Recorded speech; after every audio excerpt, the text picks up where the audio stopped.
നമസ്കാരം. Kerala teacher eligibility test എഴുതിയ എല്ലാ ഉദ്യോഗാർത്ഥികൾക്കുമായി വളരെ പ്രധാനപ്പെട്ട ഒരു അറിയിപ്പ് വന്നിരിക്കുകയാണ്. 2025 ഡിസംബറിൽ വിജ്ഞാപനം വരികയും 2026 ഫെബ്രുവരിയിൽ നടക്കുകയും ചെയ്ത കേടെറ്റ് പരീക്ഷയുടെ പ്രൊവിഷണൽ ആൻസർ കീ ഇപ്പോൾ പരീക്ഷാഭവൻ ഔദ്യോഗിക വെബ്സൈറ്റിൽ പ്രസിദ്ധീകരിച്ചു കഴിഞ്ഞു.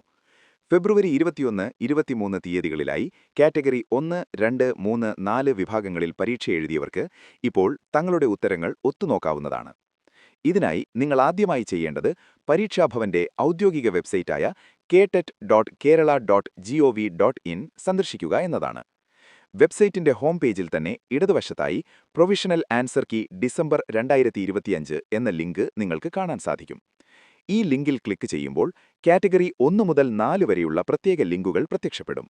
ഇതിൽ നിങ്ങൾ പരീക്ഷ എഴുതിയ കാറ്റഗറി ഏതാണോ അതിൽ ക്ലിക്ക് ചെയ്താൽ ആൻസർ കീയുടെ PDF ഫയൽ നിങ്ങളുടെ ഫോണിലോ ലാപ്ടോപ്പിലോ സേവ് ചെയ്യാൻ സാധിക്കുന്നതാണ്. ആൻസർ കീ പരിശോധിക്കുമ്പോൾ ഓരോ ചോദ്യത്തിനും നേരെ നൽകിയിരിക്കുന്ന ശരിയായ ഓപ്ഷൻ ശ്രദ്ധിക്കുക. കേടെറ്റ് പരീക്ഷയിൽ നെഗറ്റീവ് മാർക്കിംഗ് ഇല്ലാത്തതിനാൽ ശരിയായ ഓരോ ഉത്തരത്തിനും ഓരോ മാർക്ക് വീതം നിങ്ങൾക്ക് കണക്കാക്കാം. ജനറൽ വിഭാഗത്തിൽപ്പെട്ട ഉദ്യോഗാർത്ഥികൾക്ക് വിജയിക്കാൻ 90 മാർക്കാണ് വേണ്ടത്, അതായത് മൊത്തം മാർക്കിന്റെ 60%. എന്നാൽ OBC, SC, ST തുടങ്ങിയ സംവരണ വിഭാഗങ്ങളിൽപ്പെട്ടവർക്ക് 82 മാർക്ക് ലഭിച്ചാൽ പരീക്ഷ വിജയിക്കാവുന്നതാണ്, അതായത് 55% മാർക്ക്. ആൻസർ കീ നോക്കി മാർക്ക് കണക്കാക്കിയ ശേഷം നിങ്ങളുടെ ഏകദേശ മാർക്ക് എത്രയാണെന്ന് ഈ വീഡിയോയുടെ താഴെ കമന്റ് ബോക്സിൽ രേഖപ്പെടുത്താൻ മറക്കരുത്.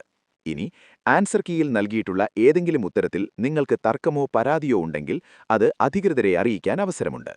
പരീക്ഷാഭവൻ നൽകിയിട്ടുള്ള നിശ്ചിത സമയപരിധിക്കുള്ളിൽ തന്നെ പരാതികൾ സമർപ്പിക്കേണ്ടതാണ്. പരാതി നൽകുമ്പോൾ അതിനെ സാധൂകരിക്കുന്ന കൃത്യമായ രേഖകൾ ഹാജരാക്കണം. SCERT അല്ലെങ്കിൽ NCERT പാഠപുസ്തകങ്ങളിലെ വിവരങ്ങൾ തെളിവായി നൽകുന്നതാണ് ഏറ്റവും ഉചിതം. വെബ്സൈറ്റിൽ നൽകിയിട്ടുള്ള വിജ്ഞാപനം കൃത്യമായി വായിച്ചു മനസ്സിലാക്കിയ ശേഷം നിശ്ചിത ഫോർമാറ്റിൽ വേണം പരാതികൾ അയക്കാൻ. കേടെറ്റ് സംബന്ധമായ കൂടുതൽ വാർത്തകൾക്കും കൃത്യമായ പഠന സഹായികൾക്കുമായി ചോക്ക് ഡ്രീംസ് എന്ന നമ്മുടെ ചാനൽ സബ്സ്ക്രൈബ് ചെയ്യാൻ പ്രത്യേകം ശ്രദ്ധിക്കുക. ഈ വിവരം പരീക്ഷ എഴുതിയ നിങ്ങളുടെ സുഹൃത്തുക്കളിലേക്കും ഗ്രൂപ്പുകളിലേക്കും ഷെയർ ചെയ്യുക. എല്ലാവർക്കും മികച്ച വിജയം ആശംസിക്കുന്നു. നന്ദി.